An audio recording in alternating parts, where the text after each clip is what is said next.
Hello everyone. Before we start, make sure to like and subscribe to the channel, and leave a comment with where you're from and what time you're watching. That way, YouTube will keep showing you stories just like this one. Now, let's begin. Middle school was supposed to be about awkward crushes and terrible cafeteria food, not about learning that people you trust can completely betray you. I was 13 when it happened, living in a quiet suburb outside Denver where everyone knew everyone and kids still rode bikes until the streetlights came on. My parents both worked long hours at the hospital, dad as a radiologist, mom as a nurse, which meant our house became the default hangout spot after school. That Friday in October felt like any other weekend was starting, except I'd finally convinced my parents to let me have Blake stay over for the entire weekend. Blake and I had been tight since 4th grade when he'd moved here from somewhere in Ohio, and he practically lived at my house anyway, always showing up with that worn-out skateboard under his arm and a Monster energy drink in his hand. The thing about Blake was that he had this way of making everything seem like an adventure, even just walking to the gas station for snacks. He'd been different lately though, quieter, showing up to school with expensive new shoes one week, a brand new phone the next, always saying his uncle had gotten him stuff. His family lived in one of those apartment complexes near the highway, the kind with peeling paint and broken playground equipment, and I remember feeling bad that he never wanted anyone coming over to his place. That Friday afternoon, we'd spent hours playing video games in the basement, eating way too much pizza and watching horror movies that we definitely weren't supposed to be watching. Around midnight, my parents went to bed, reminding us not to stay up too late, and Blake suggested we sneak outside to skateboard in the empty church parking lot down the street. We ended up chickening out because it was freezing cold, and instead crashed in the living room with more junk food and another movie. I must have passed out around 2 in the morning, sprawled on the couch with Doritos crumbs all over my shirt. What woke me up wasn't a sound exactly, but more like the absence of sound. You know how sometimes your brain just knows something's different? The TV was still on, casting this blue glow across the room, but Blake wasn't on the floor where he'd set up his sleeping bag.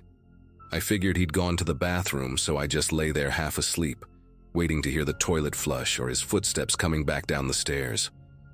5 minutes passed, then 10, and this weird uneasiness started creeping through my chest, the kind you get when you're home alone and hear a door creak. I got up slowly, trying not to make the floorboards squeak, and that's when I noticed Blake's sleeping bag was still perfectly arranged, like he'd never even gotten in it. The bathroom door upstairs was open with the light off, and I could see from where I stood that nobody was in there. Then I heard it, a soft sliding sound like a drawer being pulled open very, very carefully. It was coming from down the hall, from the direction of my parents' bedroom. My first thought was maybe Dad had gotten up for something, but then I remembered seeing both my parents' cars in the driveway when we'd thought about going skateboarding. The sliding sound happened again, followed by the quiet clink of metal against metal, and my whole body went rigid because I knew that sound. It was Mom's jewelry box, the wooden one she kept on her dresser with the little brass latch that always made that exact noise. I crept toward the hallway, keeping close to the wall where I knew the floor was less likely to creak, my heart hammering so hard I could feel it in my throat. The door to my parents' room was open just enough for me to see inside, and there was Blake, illuminated by the small flashlight on his phone, going through my mom's dresser drawers like he was shopping at Target. He had his backpack open on the bed, the same black JanSport he brought to school every day, and I could see him dropping things into it. Mom's pearl necklace that had been her grandmother's, the envelope of cash my parents kept in the top drawer for emergencies, Dad's vintage watch collection from the small wooden box he treasured.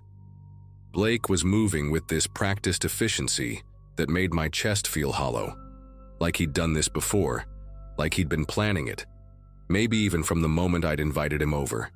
I must have made some sound, maybe just a sharp intake of breath, because Blake's head snapped up and our eyes met across the dark room. For a second, neither of us moved, and his face went through this bizarre series of expressions. Surprise, then guilt, then something harder that I'd never seen on him before, like a mask had fallen off and I was seeing who he really was for the first time. "Oh," he said, super casual, like I'd just caught him grabbing a snack from the kitchen. "Hey man, your mom asked me to get something for her." It was such an obviously stupid lie that I almost laughed, except nothing about this was funny. My mom was asleep 3 feet away from where he was standing, and we both knew it. Blake zipped up his backpack in one quick motion and stood up, and I noticed he was fully dressed. Jeans, hoodie, even his shoes, while I was still in my pajama pants and an old band t-shirt. "Put it back," I whispered, trying to keep my voice steady even though I felt like I might throw up. "Blake, what the hell are you doing? Put everything back right now." He took a step toward me, and for a terrifying moment I thought he might try to fight me or push past me, but instead he just stood there holding that backpack like it was glued to his hand. "You don't understand," he said, and his voice had this weird, desperate edge to it. "I need this. My mom. We're getting evicted next week. I wasn't going to take that much, just enough to help out." But even as he said it, I could see the calculation in his eyes, trying to figure out if he could get past me, if he could still somehow get away with this. Behind him, my dad shifted in bed, letting out one of those loud sleep sighs, and we both went completely still until he settled again. The silence stretched between us like a rubber band about to snap, and then Blake did something I'll never forget. He smiled at me, this sad, broken smile that somehow made everything worse. "Come on, man," he said quietly. "Your parents have insurance, they're doctors, they won't even miss this stuff. You know my situation. You've seen where I live." And the horrible thing was, part of me wanted to let him go, wanted to pretend I hadn't seen anything, because this was Blake, the kid who'd taught me to skateboard, who'd been there when my dog died, who knew all my secrets. But then I thought about my mom waking up to find her grandmother's necklace gone, my dad realizing his watches were missing, and how they'd look at me when they found out I'd invited the thief into our home. "If you walk out with that bag," I heard myself say, "I'm waking up my parents right now." Blake's expression changed again, hardening into something cold and unfamiliar, and he pushed past me, bumping my shoulder hard enough to knock me into the doorframe. I grabbed for his backpack but missed, and he was already heading down the stairs, taking them 2 at a time. I ran after him, my bare feet slapping against the hardwood, but by the time I reached the front door, he was already outside, sprinting down the dark street with that backpack bouncing on his shoulders. I stood there in the doorway, October air cutting right through my thin shirt, watching my best friend disappear into the darkness with my family's belongings. The smart thing would have been to wake my parents immediately, but I just stood there like an idiot, some part of me still hoping he'd turn around, come back, say it was all some stupid prank or misunderstanding. I didn't sleep the rest of that night. I sat in the living room, staring at Blake's abandoned sleeping bag, at his phone charger still plugged into the wall, at the half-eaten bag of chips we'd been sharing just hours earlier. When my parents woke up around 7, I told them everything, watching my mom's face go from confusion to shock to this deep, horrible disappointment that seemed directed more at herself than at Blake. The police came around 9, took my statement, photographed the room, dusted for fingerprints even though we all knew exactly who'd done it. Blake's mom didn't answer her phone, and when the officers went to their apartment, the landlord said they'd cleared out in the middle of the night, not evicted, just gone, leaving behind damaged walls and 3 months of unpaid rent. My mom's necklace, my dad's watches, the emergency cash, none of it was ever recovered. About 3 weeks later, I was eating lunch alone in the cafeteria when Casey Hoffman sat down across from me, looking pale and exhausted. "Did you hear about Blake?" she asked. And before I could respond, she told me how he'd stayed at her house 2 weeks before mine, how her sister's iPad and their dad's golf clubs had gone missing the next day. Then Jordan Martinez overheard us and came over. Same story, different weekend. His mom's laptop and a jar of quarters his family had been saving for vacation. By the end of lunch, we'd identified 6 different kids Blake had stayed with over the past 2 months, always picking houses where he knew the layout, where the parents trusted him, where nobody would suspect the kid who'd been coming over for years.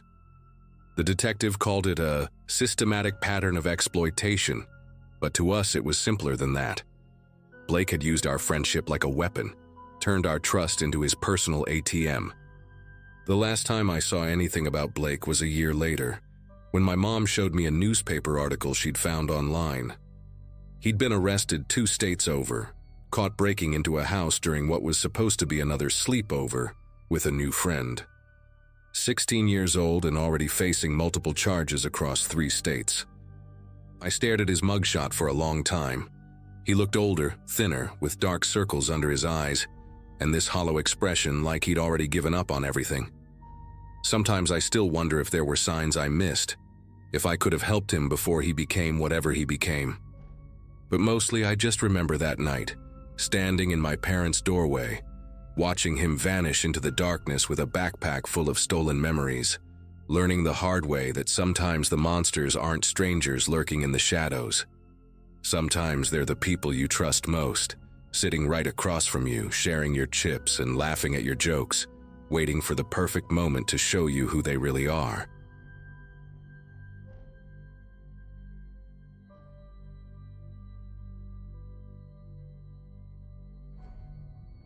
The 3 of us had been planning that weekend at Nathan's place for months.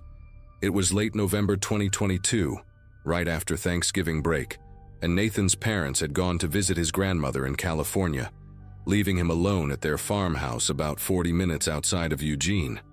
I was 21 then, working nights at a warehouse while trying to figure out what to do with my life. Nathan and I had been friends since middle school, and we'd met Garrett through a mutual friend at a concert earlier that year. The house sat on 12 acres of mostly wooded land, with the nearest neighbor being a half-mile down the gravel road. Perfect for 3 guys who wanted to drink beer, play video games too loud, and just hang out without anyone bothering us. Nathan's place had always been our go-to spot because of how isolated it was. You could barely get cell service unless you stood in specific spots near the kitchen window. We'd arrived around 6 that Friday evening, arms full of beer, frozen pizzas, and enough energy drinks to keep us wired through whatever gaming marathon we had planned. The house itself was nothing special, a 2-story colonial that Nathan's dad had been slowly renovating for the past decade. The living room had this massive stone fireplace that we got going right away, and we set up our gaming station on the coffee table, controllers and cables everywhere. Garrett seemed a bit quieter than usual that night, kept checking his phone even though he barely had signal. Mentioned something about his ex-girlfriend texting him earlier. Nathan and I didn't push it. We figured he'd talk if he wanted to. By midnight, we were all pretty buzzed, yelling at the TV during some intense matches, empty beer cans starting to pile up on every available surface. The wind had picked up outside, making the old windows rattle in their frames. But inside, we were warm and loud and having the exact kind of night we'd planned. Around 2 in the morning, we decided to take a break from gaming. Nathan went to the kitchen to heat up another pizza, and I was sprawled on the couch scrolling through my phone in that one spot where I could get a bar of signal. Garrett had been getting progressively more antsy as the night went on, bouncing his leg constantly, cracking his knuckles every few minutes. He stood up suddenly and mumbled something about needing some air. I barely looked up from my phone, just gave him a thumbs up. Nathan was singing some stupid song in the kitchen, banging pots around looking for a clean plate. The front door opened and closed with a soft click. Nothing unusual about someone stepping out for a minute. We had no idea that would be the last normal moment of the night. Garrett's controller sat abandoned on the armrest, his half-finished beer still cold on the side table, and that Metallica hoodie he always wore was still draped over the back of his chair. Must have dozed off on that couch because the next thing I knew, Nathan was shaking my shoulder. The room was darker now, just the TV casting blue shadows on the walls, and the fire had died down to glowing embers. My phone showed 4:47 a.m. Nathan's face looked confused more than worried at that point, asking if Garrett had come back inside. I sat up trying to clear the fog from my brain and noticed Garrett's stuff exactly where he'd left it hours ago. We both figured he'd crashed in one of the upstairs bedrooms. Wouldn't be the first time one of us had wandered off to pass out during a late night. Nathan went upstairs to check the guest rooms, while I looked in the downstairs bathroom and even the basement, calling Garrett's name with increasing volume. Every room came up empty. His truck was still parked outside next to Nathan's Jeep and my old Ford, keys visible on the kitchen counter where he'd tossed them when we arrived. That's when that first real wave of uneasiness hit me, this heavy feeling settling in my chest. Nathan grabbed a flashlight from the kitchen drawer, one of those heavy mag lights his dad kept for emergencies, and we headed outside. The temperature had dropped significantly, probably mid-30s, and our breath came out in white puffs. We started calling Garrett's name, our voices echoing off the trees. The property was huge, and in the darkness, with just that single flashlight beam cutting through the black, everything looked different and hostile. We checked around the house first, the old barn that stored lawn equipment, even looked inside the chicken coop that had been empty for years. Nothing. About 50 yards from the house, where the maintained yard met the wild grass and eventually the tree line, Nathan's flashlight caught something pale against the dark ground. Garrett's jacket, this distinctive gray and blue North Face he'd saved up for months to buy, was lying in the wet grass like someone had just dropped it. My mouth went completely dry seeing it there, and Nathan's face had gone white even in the dim light. His phone was about 10 feet away from the jacket, face down in the dirt, screen cracked but still functional when I picked it up. 17 missed calls from someone named Ashley, probably the ex he'd mentioned. The last app he'd used was Instagram, timestamp showing 2:13 a.m., just minutes after he'd stepped outside. We kept searching the tree line with growing desperation, Nathan sweeping the flashlight in wide arcs while I used my phone's light, both of us shouting until our throats were raw. The woods seemed to swallow our voices, and every shadow looked like it could be a person lying on the ground. We found what looked like drag marks in the muddy area near where the jacket was, these deep grooves in the earth leading toward the trees before disappearing in the undergrowth. Nathan wanted to follow them into the woods, but I grabbed his arm. We needed more help, more lights, and honestly, I was scared of what we might find in those dark trees. The sun wouldn't be up for another 2 hours, and standing there in that field, I felt more helpless than I'd ever felt in my life. We ran back to the house and Nathan called 911 while I tried Garrett's phone. Maybe someone had called or texted something that would explain this. The dispatcher kept asking if Garrett had been drinking, if he'd taken any drugs, if there'd been an argument. Nathan kept saying no, no, no, but I could hear his voice cracking. They said they'd send a unit out, but warned it might take 30 to 40 minutes given our location. While we waited, we went back outside with every flashlight Nathan could find, plus some old camping lanterns from the garage.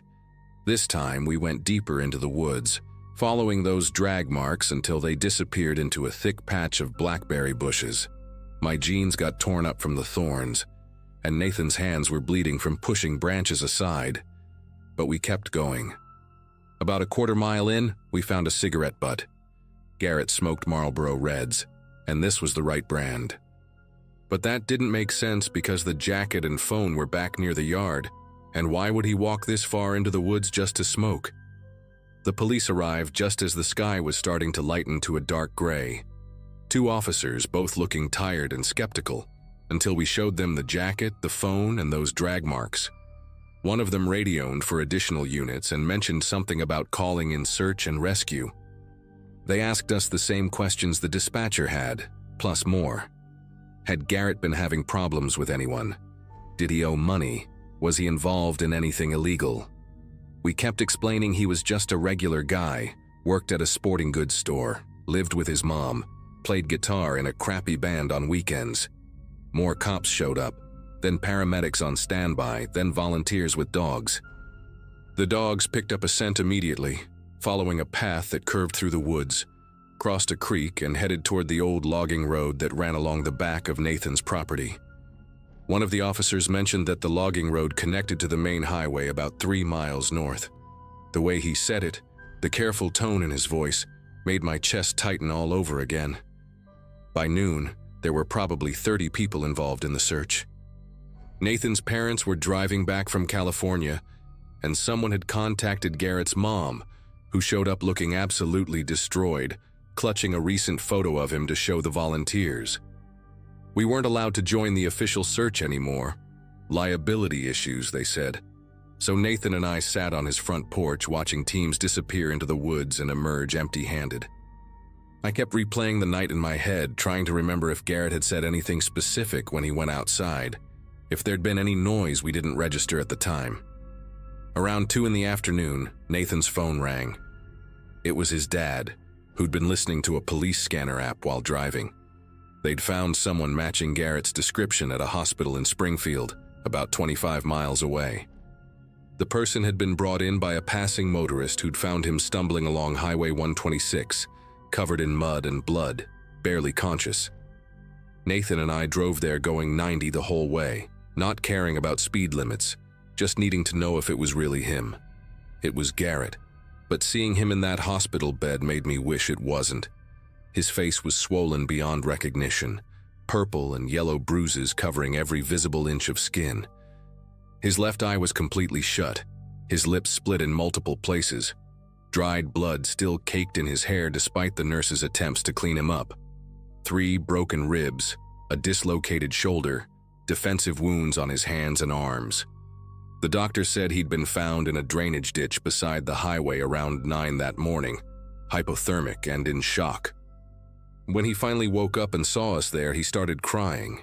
Not normal crying, but these horrible body-shaking sobs that made the heart monitor start beeping faster. The nurse had to give him something to calm down before he could even try to speak. His voice came out as barely a whisper, and we had to lean in close to hear him. He said he'd gone out for a cigarette, walked toward the trees to get out of the wind. Someone had grabbed him from behind, pressed something over his mouth that smelled like chemicals. The next thing he remembered was being in the back of a vehicle, bouncing around, unable to move his arms or see anything because of some kind of hood or bag over his head. He said there were 2 of them, maybe 3. He couldn't be sure because they barely spoke, and when they did, it was in whispers. The ride felt like it lasted forever, lots of turns, the sound of gravel, then pavement, then gravel again. At some point they stopped and dragged him out, started asking him questions that made no sense. Where was the money? Who else knew about the shipment? Why was he at Nathan's house? He kept trying to tell them they had the wrong person, that he didn't know what they were talking about, but every denial just made them angrier. They beat him methodically, taking breaks to ask the same questions over and over. Garrett remembered the smell of cigarettes and cheap cologne. One of them had a wheeze when he breathed heavy, like asthma or something. Hours passed like this. Questions, violence, accusations about someone named Eddie who was supposedly Garrett's cousin or brother. Finally, one of them got a phone call, stepped away to take it. Garrett heard him say something like "wrong kid" and clean it up. They argued briefly. Then everything went quiet. The next thing Garrett knew, he was being dumped on wet ground, heard vehicle doors slam and tires spinning on gravel as they drove away. He'd managed to crawl out of the ditch despite his injuries, made it to the road where that motorist found him. The police took his statement, but Garrett could tell they were skeptical about some parts. The randomness of it, the lack of clear motive, no vehicle description beyond maybe a truck or van. They investigated for weeks, came back to Nathan's property multiple times, interviewed everyone at the party, checked security cameras from gas stations along possible routes. Nothing. No matching tire tracks, no DNA evidence that led anywhere, no reports of similar incidents. The detective assigned to the case told Garrett's mom they believed something traumatic had happened, given his injuries, but without more evidence or witnesses. The trail was cold. Garrett never came back to Nathan's house after that, actually moved to Portland a few months later to live with his aunt. Last I heard, he was doing better, seeing a therapist, working at a bookstore. But Nathan and I never had another weekend at that house. Nathan's parents ended up selling the property the following year. Sometimes I drive past that area on my way to other places, and I always wonder if those men, whoever they were, ever realized they destroyed an innocent kid's life because they grabbed the wrong person that night.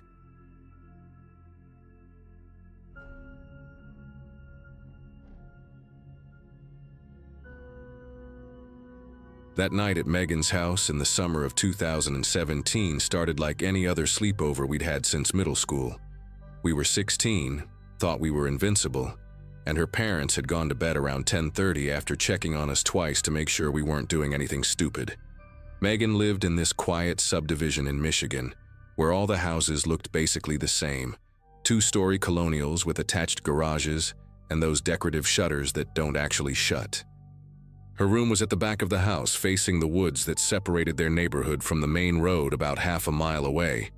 We'd been watching horror movies all night, eating way too much popcorn, and talking about this guy from our chemistry class, who Megan had been texting for weeks. Around 2 in the morning, she got this wild idea that we should sneak out and walk around the block, just to prove we could do it without her parents noticing. The air outside felt thick and humid, the kind that makes your clothes stick to your skin the second you step out.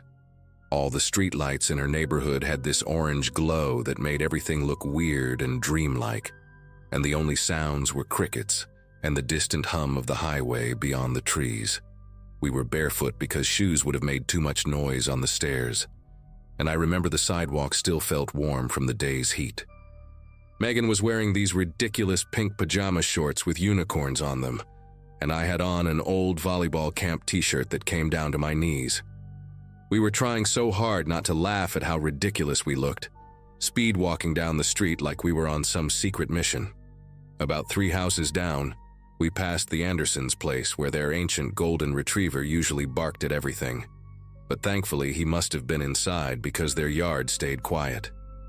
The whole street stretched out empty in both directions. Not a single car or person in sight, just rows of dark houses with their porch lights on. We'd made it about halfway around the block when I first noticed the car. It was this dark sedan, maybe a Toyota or something similar, parked at the corner where Megan's street met Willow Drive. What caught my attention wasn't just that it was there, people park on the street all the time, but that someone was sitting inside it in complete darkness. No dome light, no phone screen glow, nothing. Just the faint outline of a person in the driver's seat, perfectly still. Megan was going on about how her older sister had snuck out all the time in high school and never got caught, but I grabbed her wrist and whispered for her to shut up for a second. When we both turned to look, the car's engine started. Not loud or aggressive, just this low purr like when someone's trying to start their car quietly in the morning. But the headlights stayed off, and it began rolling forward, creeping along at maybe 5 miles per hour, the same speed we were walking. My whole body went rigid, like every muscle tensed up at once, and Megan must have felt it too because she stopped mid-sentence about her sister. The car kept pace with us, staying about 30 feet back, moving when we moved, stopping when we stopped to test if we were being paranoid. We weren't. I could barely make out the windshield in the darkness, but there was definitely someone behind the wheel, just this shapeless shadow that seemed to be watching us. Megan tried to play it cool, said maybe they were just lost or looking for an address, but her voice had this high-pitched quality that told me she didn't believe that any more than I did. We started walking faster, not quite running yet, but definitely speed walking, and the car matched our pace exactly. The sound of its tires rolling slowly over the asphalt seemed impossibly loud in the quiet night, this steady crushing sound like someone grinding pills with a mortar and pestle. Neither of us said it out loud, but we both knew we needed to get back to her house immediately. The moment we turned the corner onto Megan's street, we broke into a full sprint. Our bare feet slapped against the concrete, and I could hear Megan's breathing getting ragged beside me. Behind us, the car's engine revved. Not aggressively, but just enough to keep up, still with those headlights off like some predator that doesn't need light to hunt. Every house we passed felt like a milestone. The Johnsons with their stupid lawn gnomes, the Washingtons with their boat parked in the driveway, then finally Megan's house coming into view. The car suddenly accelerated, pulling up alongside us, and that's when I saw the driver's window was down. There was a man inside, maybe 40 or 50, wearing what looked like a baseball cap pulled low. He wasn't looking at the road at all.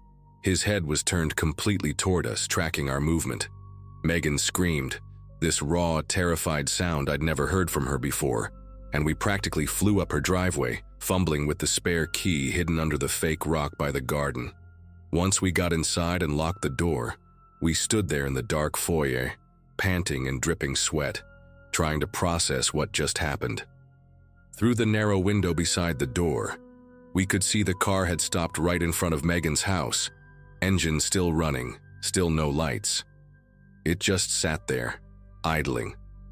We crept into the living room and peeked through the blinds, and the car began moving again, crawling past the house so slowly it took almost a full minute to clear the property. Then it reached the end of the street, turned around in the cul-de-sac, and came back. This went on for hours.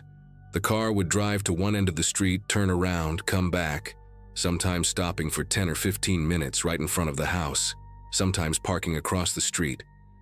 We thought about waking up Megan's parents, but we were terrified they'd think we were making it up to avoid getting in trouble for sneaking out. So we sat there on the living room floor, backs against the couch, watching through a crack in the blinds as this car circled like a shark that had found prey, but couldn't quite reach it. Around 4:30 in the morning, something changed. The car pulled up directly in front of the house, and this time the driver got out. He was wearing regular clothes, jeans and a dark t-shirt, nothing that stood out except for how normal he looked, which somehow made it worse. He walked up to the edge of the lawn, maybe 10 feet from the front door, and just stood there staring at the house. Megan grabbed my arm so hard her nails dug into my skin, and we both held our breath like he might hear us breathing from inside. He pulled out what looked like a small notebook and wrote something down, then walked along the front of the house, examining the windows. When he got to the living room window where we were hiding, we dropped to the floor completely, pressing ourselves flat against the carpet. I could hear my heart pounding in my ears, this thunderous rhythm that seemed impossibly loud. After what felt like forever but was probably only 30 seconds, we heard his footsteps moving away, back toward the car. The engine started again, and he resumed his slow patrol of the street. The sky started getting lighter around 5:45, that pale gray color before the sun actually comes up, and we thought maybe he'd leave once daylight hit.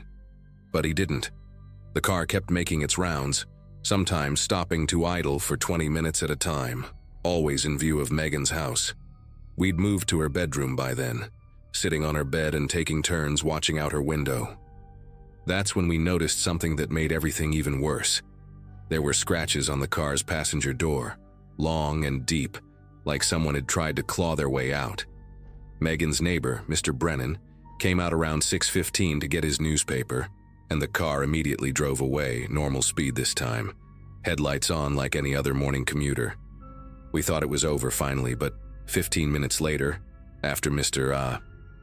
Brennan had gone back inside, the car returned, resuming its slow crawl.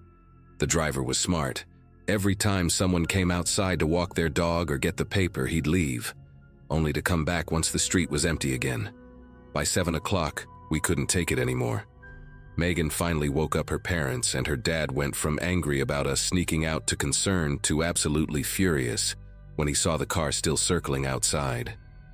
He called 911 immediately while her mom kept us in the kitchen, making us drink water and asking us over and over if we were okay, if the man had said anything to us, if we'd seen his license plate. We hadn't. The plates were covered with something dark, maybe mud or tape, we couldn't tell. Her dad stood at the front window with his phone describing the car to the dispatcher, and that must have spooked the driver because suddenly the car sped off, tires actually squealing this time. But here's the thing that still messes with me. As it drove away, I saw there was someone else in the back seat. Just a shadow of a person, slumped against the window, not moving at all. The police arrived about 10 minutes later. 2 officers who took our statements while Megan's parents hovered nearby, her mom crying quietly into her dad's shoulder. The officers told us they'd increase patrols in the area, but they also said something that turned my blood to ice water. There had been 3 attempted abductions in the past month, all involving young women between 15 and 20, all occurring within a 5-mile radius of Megan's neighborhood. The suspect vehicle in each case was described as a dark sedan with obscured plates. and in one attempt, the girl had managed to escape, but not before noticing scratch marks on the inside of the passenger door. The officer showing us photos on his tablet zoomed in on one picture from a security camera 2 weeks earlier. The car was identical, down to the damaged passenger door and the baseball cap the driver wore. They said we were lucky, that most of the time these situations escalate quickly. But the presence of houses and potential witnesses probably kept him from trying anything more aggressive. What really got me was when the younger officer mentioned, almost offhandedly, that they'd found DNA evidence in one attempted grab that matched an unsolved case from 2015, where a girl went missing from a neighboring county and was found dead 3 days later. The police stayed for another hour, taking photos of the street, interviewing neighbors who hadn't seen anything unusual until that morning, and setting up a detective appointment for the next day. Megan and I gave them every detail we could remember: the man's height, build, the way he'd tilted his head when watching us, how he'd held that notebook, the exact pattern of his circling. The detective who came the next day, a woman named Detective Lawson, had us work with a sketch artist, and when the drawing was done, Megan and I just stared at it in silence.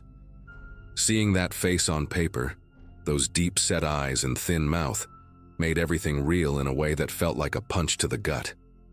Detective Lawson said they'd distribute the sketch to all patrol units and neighboring jurisdictions, and she gave us her direct number, telling us to call immediately if we saw the car or the man again. For weeks after that, I couldn't sleep properly, kept imagining that car creeping down my own street, that man standing on my lawn taking notes. Megan's parents installed security cameras and motion sensor lights, and her dad started working from home more often. We never snuck out again, obviously, and even now, years later, I still check for cars driving without headlights whenever I'm out at night. They caught him 3 months later, 2 states over. His name was Gregory Vance, and when they arrested him, they found zip ties, duct tape, and a hunting knife in his car, along with a notebook full of addresses, physical descriptions, and daily routines of dozens of young women. Megan's address was in there, along with notes about her bedroom window facing the woods and the fact that her parents were heavy sleepers. But what haunts me most is that he'd written our descriptions from that night. 2 girls, 1 blonde, 1 brunette, barefoot, minimal clothing, no phones visible, vulnerable. The person in his back seat that morning turned out to be a mannequin he used to make his car look less suspicious, like he was just driving with a sleeping passenger. He pled guilty to 8 counts of attempted kidnapping and 1 count of murder, getting life without parole. The prosecutor said we were incredibly lucky, that based on his pattern and the evidence found, he'd been minutes away from getting out of his car and trying to force his way into Megan's house when her dad called the police. Sometimes I think about how different everything could have been if we'd stayed inside that night, if we'd never seen him, if he'd had the chance to come back when he was more prepared. But mostly, I try not to think about it at all.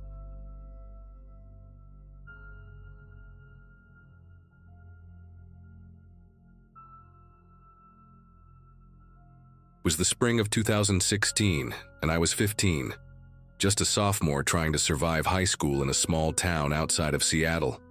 My social circle was pretty limited back then. I was the kid who spent lunch breaks reading comics in the library, avoiding the cafeteria chaos. That's why when Brian Fitzgerald invited me to his house for a sleepover that Friday, I jumped at the chance. Brian had transferred to our school 3 months earlier, and he seemed cool enough, always cracking jokes in chemistry class and sharing his chips during breaks. His family had moved into this old Victorian house about 20 minutes from downtown, one of those places with peeling paint and a wraparound porch that looked like it had stories to tell. I remember my mom dropping me off around 7 that evening, commenting on how the house needed some work, but she was just happy I was finally making friends. The night started normal enough. We played video games in his basement, ate way too much pizza, and watched some terrible horror movie that we spent more time laughing at than actually watching. Brian's parents, Mr. and Mrs. Fitzgerald, seemed nice but distant. His dad was this tall, thin guy with thick glasses who barely spoke, except to remind us to keep the noise down. and his mom had this nervous energy about her, constantly offering us snacks and drinks, but never really making eye contact. Around midnight, we crashed in Brian's room on the second floor. He had this huge bedroom with dark wood paneling and these heavy curtains that blocked out all the streetlight. I set up my sleeping bag on the floor next to his bed, and we talked for maybe another hour about school, girls we liked, typical teenage stuff, before finally passing out. I woke up around 3 in the morning with that urgent need to pee that comes from drinking too many sodas before bed. The house was completely silent, except for Brian's snoring and the occasional creak of old wood settling. I fumbled around in the dark for my phone to use as a flashlight, trying not to wake Brian, and slowly made my way to the bedroom door. The hallway was pitch black, and the bathroom was at the far end, past several closed doors.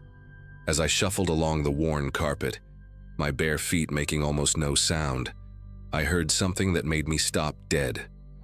It was a rhythmic thumping, muffled but deliberate, coming from behind one of the doors to my left. Not random like pipes or a washing machine. This had a pattern to it. 3 quick thumps, pause, 3 more thumps, pause. Like someone knocking, but duller, as if their fist was wrapped in cloth or they were hitting something soft. The door it was coming from had one of those old-fashioned keyholes, the kind you could actually look through, and there was a sliver of light seeping out from underneath. I stood there in that dark hallway needing to pee so badly but completely frozen by this sound. The pattern kept going. Thump, thump, thump, pause. And then I heard something else that made every hair on my arm stand up. It was a voice, very faint, like someone trying to yell through a gag or thick walls. I couldn't make out words, just these desperate muffled sounds between the thumping. My first thought was maybe Brian's parents were into some weird stuff I didn't want to know about, but something about the desperation in that muffled voice felt wrong, really wrong. I must have stood there for 2 or 3 minutes just listening, trying to convince myself it was nothing while my bladder screamed at me to move. Finally, I forced myself to keep walking to the bathroom, each step feeling like it took forever. The thumping continued behind me as I quietly closed the bathroom door and flicked on the light. My face in the mirror looked pale and scared, and I splashed some cold water on it after finishing my business. When I opened the bathroom door again, the hallway was silent, completely silent. No thumping, no muffled voice, nothing. Somehow that was worse. I practically ran back to Brian's room, my heart pounding so hard I thought it might wake him up. I slipped back into my sleeping bag and lay there staring at the ceiling, listening. About 10 minutes later, I heard footsteps in the hallway, slow, deliberate ones. They stopped right outside Brian's door for what felt like an eternity before continuing on. I didn't sleep the rest of the night. When morning came and Brian woke up around 8, I tried to act casual, but I had to know. While we were eating cereal in his kitchen, his parents nowhere to be seen, I asked him about the door in the hallway, the one with the light under it. His whole demeanor changed instantly. He stopped mid-chew, put his spoon down, and gave me this look I'll never forget, part warning, part fear. "That's just the boiler room," he said, his voice flat and rehearsed. "Old house, makes weird noises. My parents told me never to go in there. Something about asbestos or whatever." He quickly changed the subject to some new game coming out, but his leg was bouncing under the table the entire time.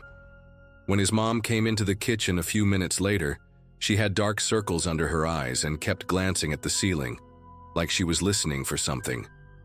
She asked if we slept well, and before I could answer, Brian jumped in with an enthusiastic, "Yeah, totally knocked out all night." I made up some excuse about my mom needing me home early and called her around 9:30. While waiting for her to pick me up, I sat on their front porch with my backpack, and that's when I noticed something that made my chest tighten. Their garage window had a view into part of the basement, and I could see stacks of what looked like bulk food supplies, cases of water bottles, towers of canned goods, huge bags of rice. But what caught my eye was a small pink backpack hanging on a hook, covered in unicorn patches and clearly meant for a little kid. Brian had told me he was an only child. When my mom pulled up, Mrs. Fitzgerald came out to wave goodbye, and her smile was so forced it looked painful. As we drove away, I turned to look back at the house and saw Mr. Fitzgerald standing in an upstairs window. Not the master bedroom, but the room where I'd heard the noises. He wasn't looking at our car. He was looking down at something in his hands, and even from that distance I could see his shoulders shaking. My mom asked me about the sleepover on the drive home, and I gave her generic answers, but my mind was racing. I spent the entire weekend thinking about that sound, that muffled voice, the pink backpack. I wanted to tell someone, but what would I even say? That I heard weird noises in an old house?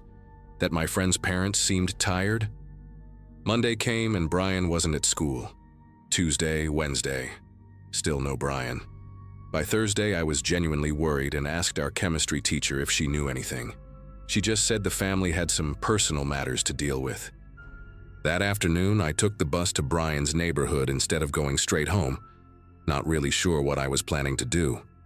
Maybe I just wanted to make sure everything was okay, or maybe some part of me needed to know what was behind that door. I never made it to their house. 2 blocks away, the street was completely blocked off with police cars, their lights flashing but sirens off. There must have been 8 or 9 vehicles, including 2 ambulances and what looked like an FBI van. I got off the bus and stood with a small crowd of neighbors who had gathered on the corner, everyone whispering and pointing.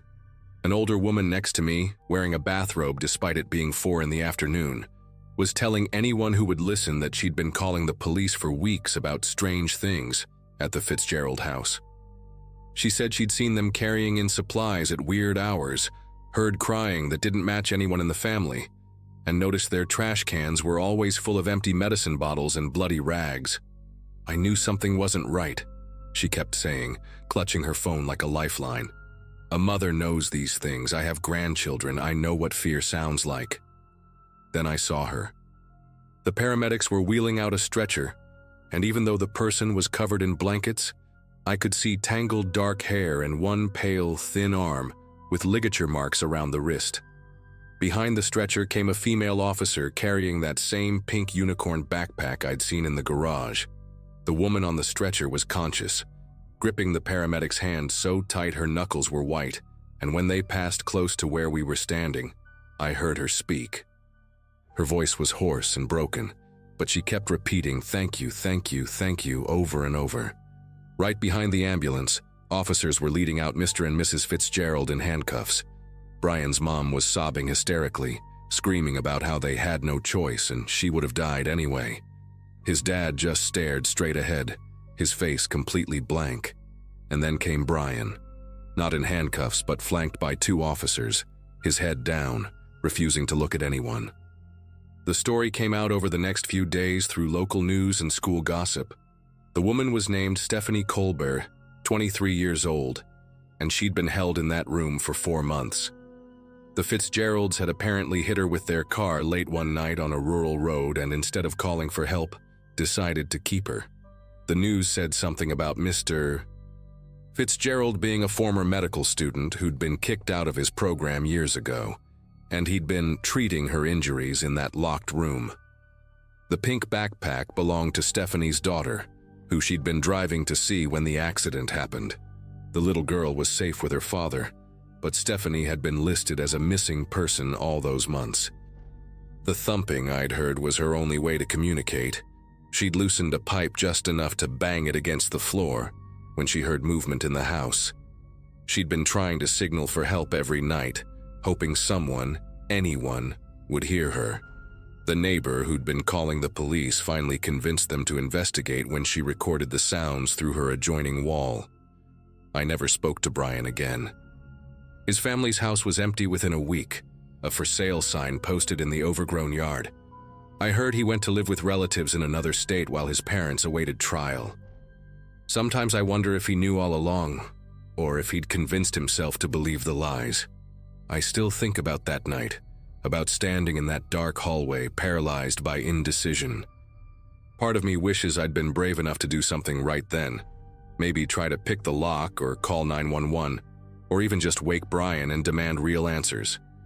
But I was just a scared kid who wanted to believe it was nothing. The therapist my parents made me see afterward said it wasn't my fault, that I couldn't have known. but I still hear those muffled sounds sometimes when I'm trying to fall asleep. At least I can comfort myself knowing that Stephanie survived, that she made it back to her daughter. She was the brave one, never giving up, banging on that pipe every single night, believing someone would eventually hear her call for help. And finally, someone did.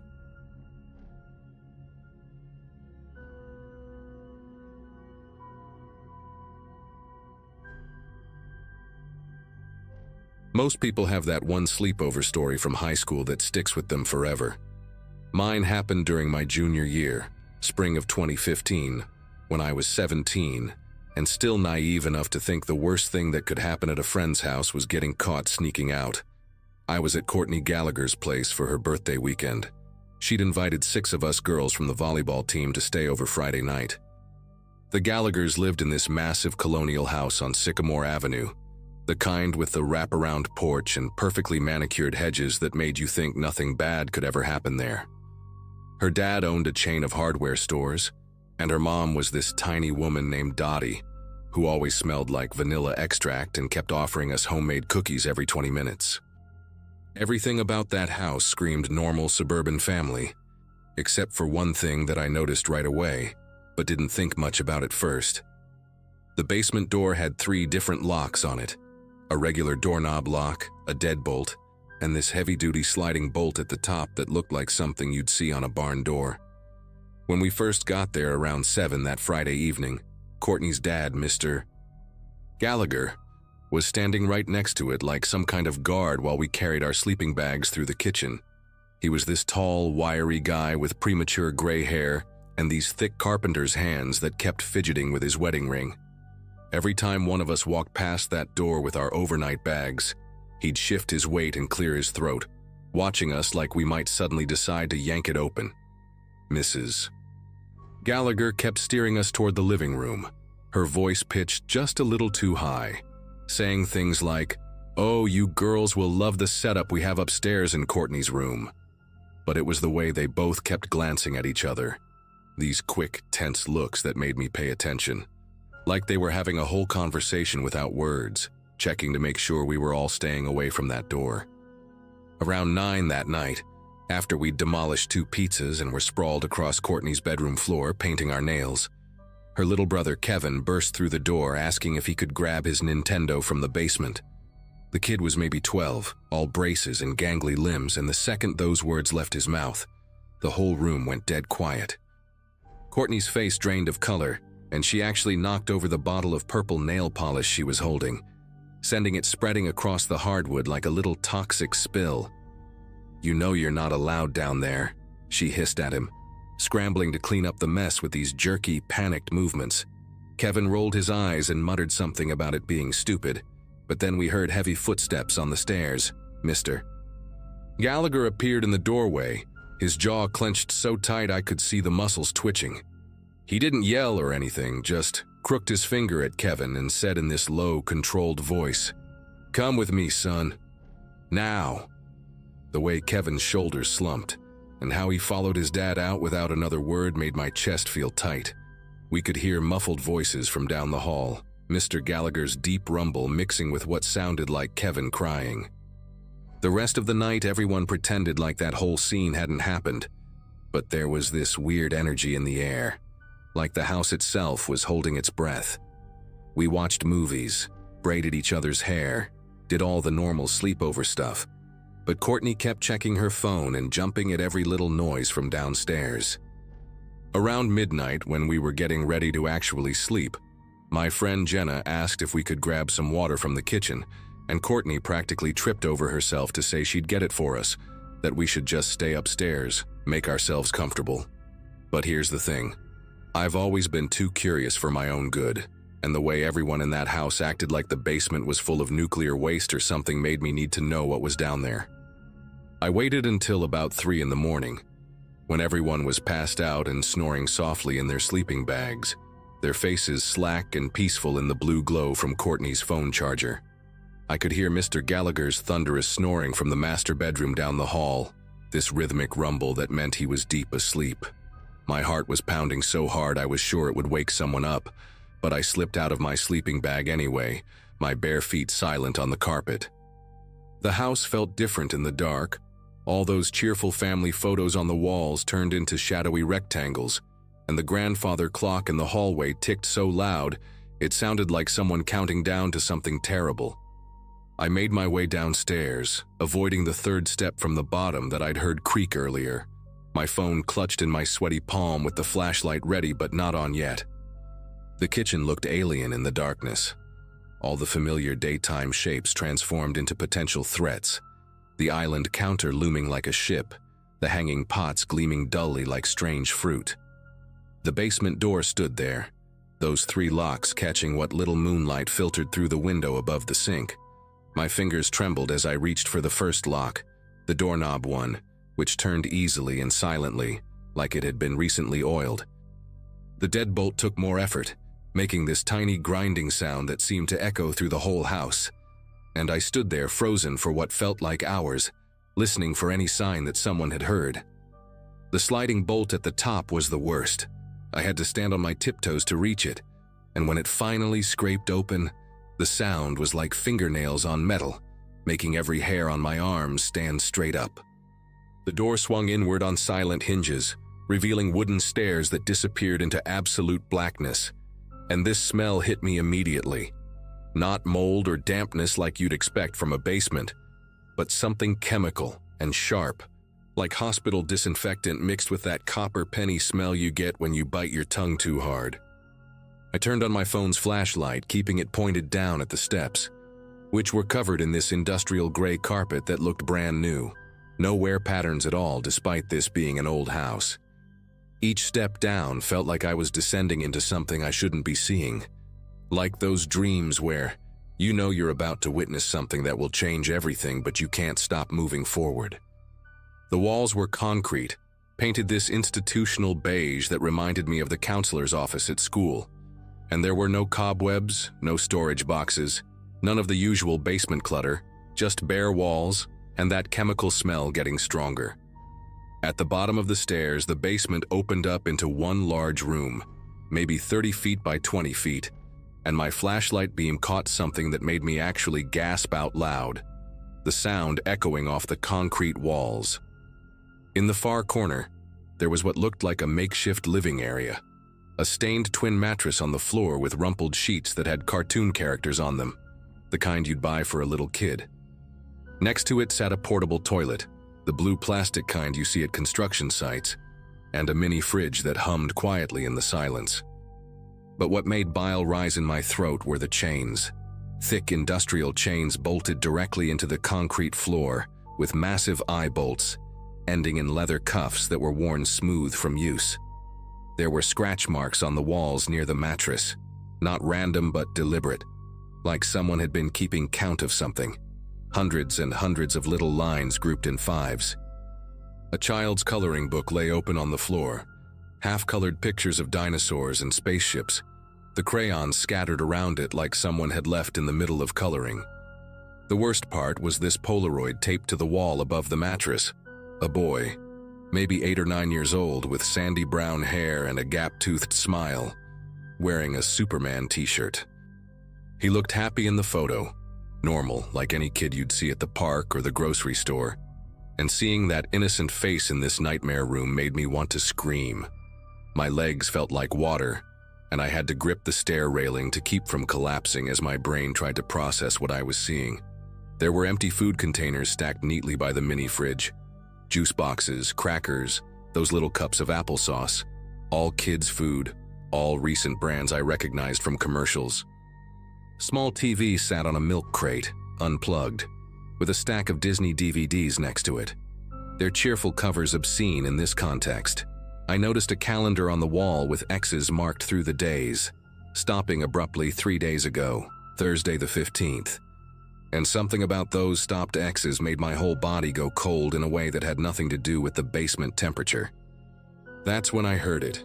Footsteps above me. Not the slow shuffle of someone getting up for the bathroom, but quick, purposeful steps heading straight for the kitchen. The basement door was still open. I'd left it wide open like an idiot, and now someone was awake and walking directly toward it. I turned off my flashlight and stood there in the complete darkness, my breath coming in these short, ragged gasps that sounded deafening in the silence, trying to decide if I should hide or try to make it up the stairs. The footsteps stopped right at the top of the stairs, and I heard Mrs. Gallagher's voice, soft and trembling. "Harold, Harold, the door's open." Then Mr. O. Gallagher's heavier footsteps joined hers, and his voice came down, careful and measured. "Whoever's down there, we're not going to hurt you. Just come up slowly, okay? We can explain." The way he said explain made my skin prickle, because what could possibly explain what I'd just seen? But I didn't have a choice. There was nowhere to hide, no other exit, so I turned my flashlight back on and started climbing those stairs, each step feeling like I was walking toward my own execution. When I emerged into the kitchen, both Gallaghers were standing there in their pajamas, Mrs. Gallagher clutching her husband's arm so tight her knuckles were white, and Mr. Gallagher's face was this mask of exhaustion and something else. Relief? He actually looked relieved, and that scared me more than if he'd been angry. "Sit down," he said, gesturing to the kitchen table, and his voice was so tired, so defeated, that I found myself obeying without thinking. Mrs.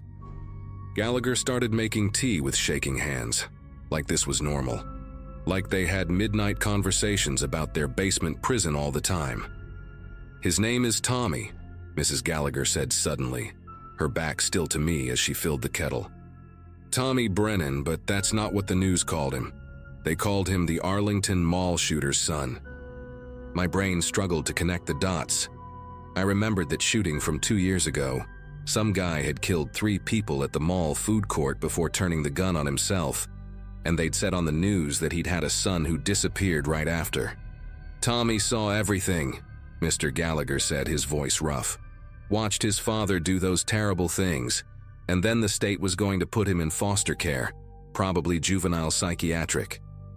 But my sister, she worked at child services. She called us crying, said this boy had been through enough that the system would destroy what was left of him." Mrs. Gallagher turned around, tears streaming down her face, holding 3 mugs of tea like some bizarre peace offering. "We were just supposed to keep him for a few weeks, until they could find him proper placement out of state, somewhere nobody would know who his father was. But weeks turned into months, and he was so damaged, so violent sometimes. He tried to hurt Kevin twice, said his daddy taught him how to hurt people who made him angry." The Gallaghers sat there at their kitchen table, looking like broken people, and Mr. Gallagher pulled out his phone to show me texts from his sister, frantic messages about Tommy escaping from their basement 3 days ago. "We've been looking for him everywhere," he whispered. "Driving around at night, checking the woods behind the house, terrified he might hurt someone, or that someone might hurt him. He's only 9 years old, but he knows things no child should know." Mrs. Gallagher reached across the table like she wanted to grab my hand, but stopped herself. "We gave him everything we could down there, toys, food, movies, and we spent time with him every day when the kids were at school. We were teaching him, helping him, trying to undo what his father did to his mind. The chains were only for when he had his episodes, when he'd scream about wanting to do what Daddy did, wanting to make people stop laughing at him." The way she justified it, like they were heroes instead of people who'd kept a child chained in their basement, made me feel sick. But then Mr. Gallagher showed me more photos on his phone. Tommy's drawings from when he first arrived, horrible violent sketches of people with X's for eyes, and then newer ones of normal kid stuff, houses with sunshine and stick-figure families. He was getting better, he insisted, scrolling through the pictures with desperate intensity. I sat there until dawn, listening to them talk, watching them cry, these seemingly normal people who'd done something monstrous while believing they were saving a child. They made me promise not to tell anyone, said Tommy's life depended on it, that if the authorities found him now, after what they'd done, both they and Tommy would be destroyed. I left that house at 7 in the morning, told my mom I felt sick and needed to come home, and spent the rest of the weekend trying to decide what to do. Then, that Monday, I saw it on the news, a body found in the woods near Riverside Park, a young boy who'd apparently been living rough and died of exposure. They showed his picture, and even though they didn't release his name, I recognized that gap-toothed smile immediately. The report said he was a runaway from out of state. No family looking for him, case closed. The Gallaghers kept their secret. Kevin went back to being a normal kid and Courtney finished high school like nothing had happened. I never told anyone until now, 10 years later, because who would believe me? And maybe part of me still wonders if those chains in the basement were really the worst thing that could have happened to Tommy, or if the Gallaghers were right, and the system would have been crueler than their makeshift prison with its Disney movies and dinosaur coloring books.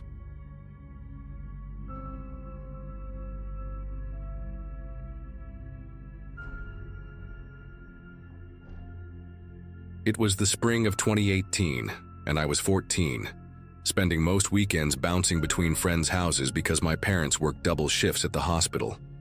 That particular Friday, I was staying at Samantha's place, this gorgeous colonial house on Birchwood Lane with perfectly trimmed hedges and one of those kitchens straight out of a magazine. Sam and I had been best friends since 6th grade, and her mom, Mrs. Dalton, always made me feel like part of the family. She'd bake these incredible cinnamon rolls from scratch every Saturday morning and knew exactly how I liked my eggs. The Daltons seemed to have everything together. Family portraits on every wall, a golden retriever named Biscuit, who'd greet you with muddy paws, and this warm atmosphere that made you never want to leave. We'd planned the whole weekend out. Horror movie marathon, experimenting with some ridiculous face masks Sam bought online, and attempting to make crepes because we'd watched too many cooking shows. The night started like any other sleepover. We gorged ourselves on pizza, painted each other's nails in colors with ridiculous names like Midnight Conspiracy, and stayed up way too late talking about which boys in our class had gotten cute over spring break. Around 2 a.m., after Sam had finally crashed mid-sentence about some drama with her lab partner, I needed water because all that salty popcorn had caught up with me. Their house had this quirk where the upstairs bathroom sink tasted metallic, so I always went down to the kitchen for drinking water.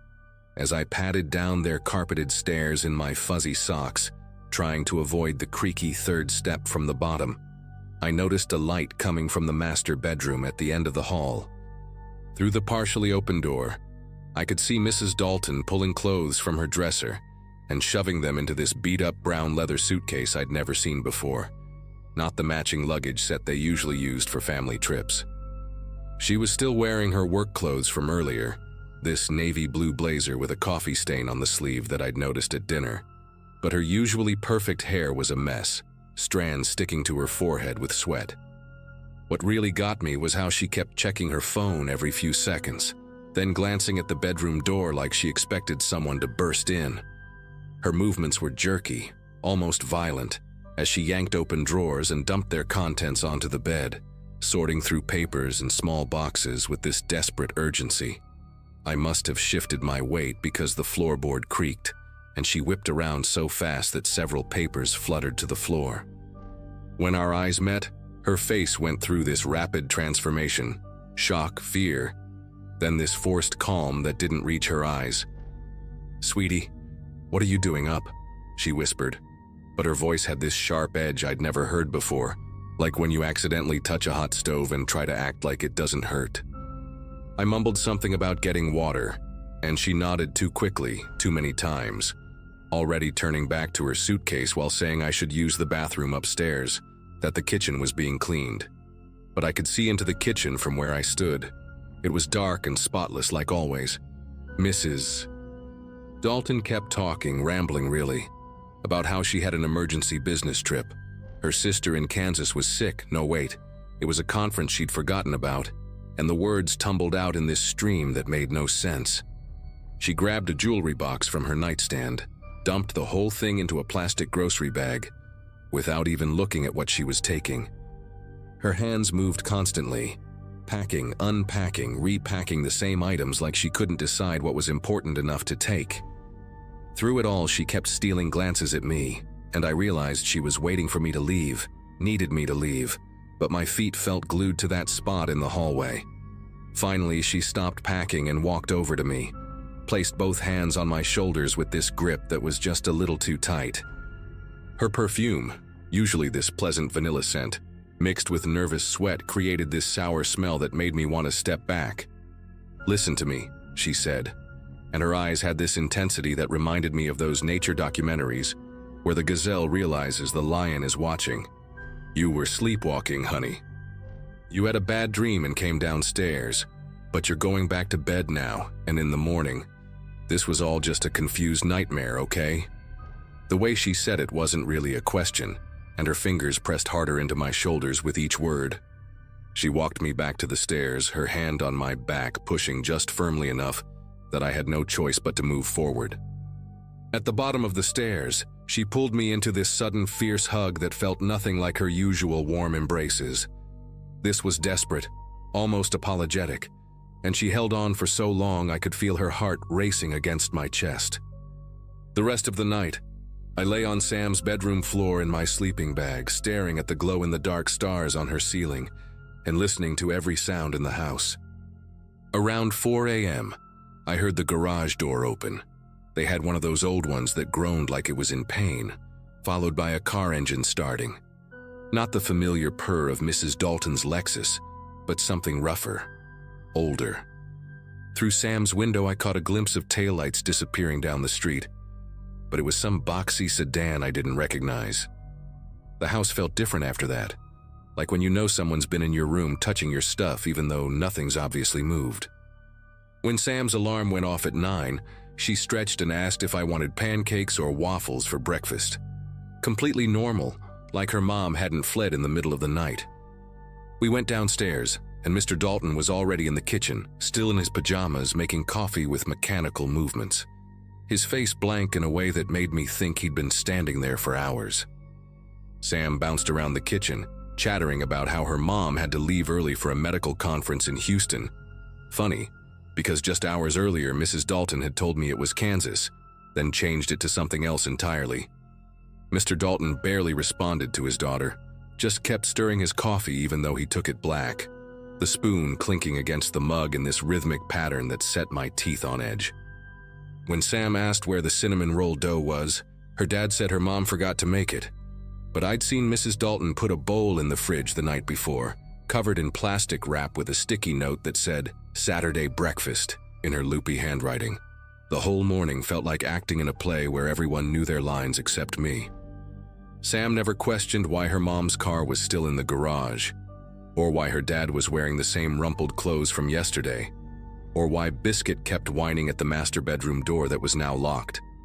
Even when I tried to bring it up casually, "Hey, your mom seemed stressed last night," Sam just shrugged and changed the subject to some gossip about our English teacher. I made excuses to leave early, claimed my mom needed help with something, and Sam didn't even protest like she normally would have. Mr. Dalton offered to drive me home in this flat voice, and during the 10-minute ride, he gripped the steering wheel so hard his knuckles went white, never once looking at me in the rearview mirror. The next few days at school, Sam acted completely normal, laughing at lunch, complaining about algebra homework, planning our next sleepover, but she had these dark circles under her eyes that her concealer couldn't quite hide. She kept saying her mom was extending her trip, important meetings, you know how it is, but her voice would go up at the end like she was asking a question instead of stating a fact. Other kids started noticing too. Sam's mom always picked her up from school, always volunteered for bake sales, and suddenly she was just gone.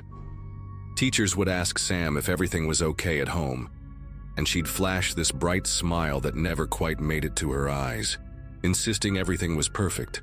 Her mom would be back any day now. Exactly 1 week later, I was eating breakfast when my dad looked up from his tablet with this expression I'll never forget. Confusion mixed with recognition, like when you finally solve a puzzle you've been staring at for hours. "Hey, isn't this your friend's mom?" he asked, turning the screen toward me, and there was Mrs. Dalton's face staring back at me from a news article. The headline made my orange juice turn sour in my mouth. "Local financial advisor wanted for embezzling $2. $3 million from client accounts." The article said she'd been siphoning money for over 3 years, creating fake investment reports, moving funds between accounts to cover her tracks when clients asked questions. They'd discovered it when an elderly client tried to withdraw money for cancer treatment and found his entire life savings gone. The photo they used was from some company website, Mrs. Dalton in that same navy blazer, smiling with perfect teeth, looking like the trustworthy professional she pretended to be. According to the article, she was last seen at a gas station 40 miles outside of town, around 4:30 a.m. on Saturday morning, paying cash, her car captured on security footage heading toward the interstate. My mom immediately called Sam's house, but the number was disconnected. I texted Sam, asking if she was okay, if she needed anything, but she left me on read. At school on Monday, Sam's desk was empty, and stayed empty for the rest of the week. Rumors flew around like wildfire. Some kids said the family went into witness protection. Others claimed Mr. Dalton was in on it too. And one girl swore she saw Sam at a grocery store 2 towns over with her hair dyed black. The truth came out gradually, in pieces. Mr. Dalton had genuinely known nothing, had gone to bed that Friday night thinking his wife was beside him, only to wake up to an empty bed and a note saying she was sorry. The house on Birchwood Lane went up for sale within a month, a for sale by owner sign appearing overnight like a shameful secret. I drove by once with my mom and already it looked different, the hedges growing wild, newspapers piling up despite no one living there, Biscuit's doghouse still in the backyard like a monument to the family that used to exist. About 2 months later, I got a message from Sam on Instagram from a new account with no profile picture, just a black square. It was short. I know you saw her that night. Thank you for not telling anyone. We're okay. Before I could reply, the account was deleted, like she'd been waiting just long enough to send that single message. I never told anyone about what I witnessed. Not the police who came to school asking questions. Not the reporters who somehow got my phone number. Not even my parents who kept pressing me for details about that last sleepover. Part of me felt guilty, like maybe I should have said something. But what would it have changed? Mrs. Dalton was already gone. The money was already stolen. And those families she'd robbed were already destroyed. All my testimony would have done was confirm the exact time she left. And somehow that felt like a betrayal of those cinnamon roll mornings and the woman who used to braid my hair while we watched movies. I found out later that they caught Mrs. Dalton 3 months after she ran, living under a fake name in some small town in New Mexico, working as a waitress in a diner that served terrible coffee. She got 15 years in federal prison, and supposedly Mr. Dalton divorced her before the trial even started. Sam and her dad moved somewhere up north, Minnesota or Wisconsin, depending on who you asked, and started over with new last names, trying to escape the shadow of what she'd done. Sometimes I still dream about that night, about Mrs. Dalton's wild eyes and trembling hands, about the way she hugged me like she was saying goodbye to more than just me. The strangest part is that I still can't reconcile the two versions of her in my head. The woman who taught me how to French braid and made the best hot chocolate I've ever tasted, and the criminal who destroyed dozens of lives and abandoned her own family in the middle of the night. I guess that's the thing that really haunts me. How someone can be both of those people at once, and how you never really know which version is the real one until it's too late.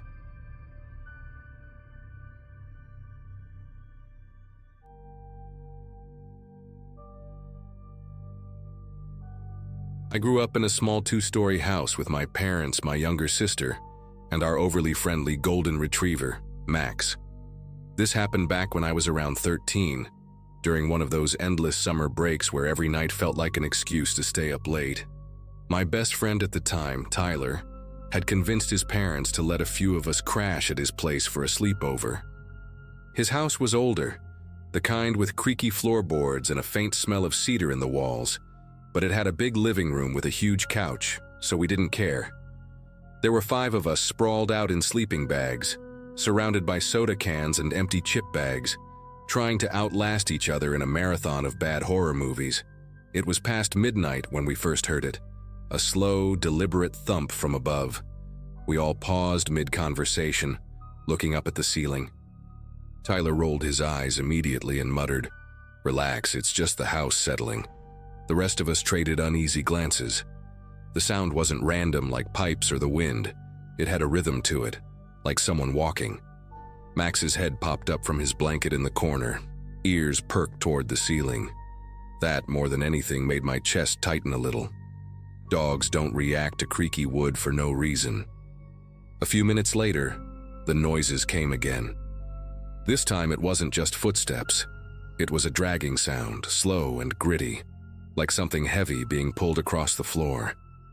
The sound would stop for a moment, then start again in a different spot, like it was moving from one end of the upstairs to the other. Tyler tried to laugh it off, but no one joined in. I remember staring at the ceiling, picturing the layout of the house. Above us was the hallway to the bedrooms, but it didn't make sense. His parents were out of town, and his older brother was staying with friends that weekend. The second floor should have been empty. We tried to distract ourselves with another movie, but the tension made every little sound seem amplified. Then came the creak of a door hinge, so slow it made the hair on the back of my neck stand up. It wasn't loud, but it carried through the stillness like a whisper. Tyler froze this time, staring at the ceiling like he was doing the math in his head. The dragging started again, faint but steady. Max let out a low, quiet growl, a sound I'd never heard from him before. No one said it out loud, but I think we were all starting to realize that this wasn't just an old house making noises. Tyler grabbed the remote and muted the TV, and the room went dead silent except for the faint shuffle above us. It was quieter now, almost like whoever or whatever was up there was trying not to be heard. We sat frozen in our sleeping bags, eyes darting toward the staircase in the hallway. Nobody wanted to be the first to say we should check. Finally, Tyler muttered that we should all just stay downstairs and ignore it. He said it with confidence, but his voice was tight, like he didn't even believe himself. Max padded toward the stairs and stopped at the bottom, staring upward with his tail stiff and ears angled forward. We tried to sleep after that, but every creak in the ceiling made my pulse kick up again. At some point, I must have drifted off, because I woke up just before sunrise to that dragging noise again. This time, it was followed by a soft tapping, irregular and deliberate, almost like knuckles knocking on wood from inside the walls. I propped myself up, scanning the room. Everyone else was asleep except Tyler, who was lying there with his eyes open, staring at the ceiling. He whispered that it had been going on for the past hour. The air felt heavier somehow, like the whole house was holding its breath. When daylight finally poured through the blinds, the fear dulled a little. We convinced ourselves it must have been pipes, or the wind, or something stupid our tired brains exaggerated. By mid-morning, we were laughing about it, turning it into a running joke while we packed up our sleeping bags. But when Tyler went to get something from the kitchen, he came back pale, holding a dusty old key in his hand. He said it had been sitting right in the middle of the hallway upstairs. None of us had been up there. We didn't think much of it until the next day when Tyler called me, his voice shaking. His parents had come home that morning and found the attic door, one none of us even knew existed, slightly open. The police had been called, and after a couple hours of searching, they found signs someone had been living up there: a sleeping bag, food wrappers, and a small pile of clothes. The officer told them it looked like the person had been there for weeks, moving around the house when no one was home. I remember sitting on my bed after that call, thinking about the dragging sounds, the creaking door, and how close that attic must have been to where we slept that night. Tyler said the cops thought the person had probably been sneaking down at night for food, which made my stomach knot when I remembered the kitchen was just a few steps from where we were sleeping. The idea of someone quietly moving around us while we were joking and half asleep felt so wrong. The police couldn't say how the person got in, but they guessed a window in the garage had been left unlocked at some point. What unsettled me most was how easily they could have kept living there if we hadn't heard those noises. That night, I barely slept, replaying the sounds in my head. The dragging noise made sense now. It was probably their sleeping bag or a box being moved around, but the slow door creak still bothered me. It didn't sound like someone opening it quickly to grab something and go. It sounded like they were just standing there, letting it open inch by inch. Watching. Listening. The more I thought about it, the more I wondered if they'd been aware of us that entire time. Maybe even standing over one of the upstairs vents, hearing every word we said. A couple weeks later, Tyler told me the police never caught the person. Whoever it was had disappeared without leaving much behind. His parents had the attic sealed, the locks changed, and security cameras installed. But he said the house didn't feel the same anymore. Even during the day, he'd catch himself listening for footsteps, half expecting them to start again. We stopped doing sleepovers at his place after that. Not because his parents said no, but because none of us could shake the image of someone quietly pacing just above our heads. It's been years since that night, but sometimes when I'm lying in bed and hear the faintest noise from the ceiling, I think about Tyler's attic. I think about the knocking, the dragging, and that door creak in the dark. And I always wonder, how many other people are sleeping just a few feet away from someone they don't even know is there?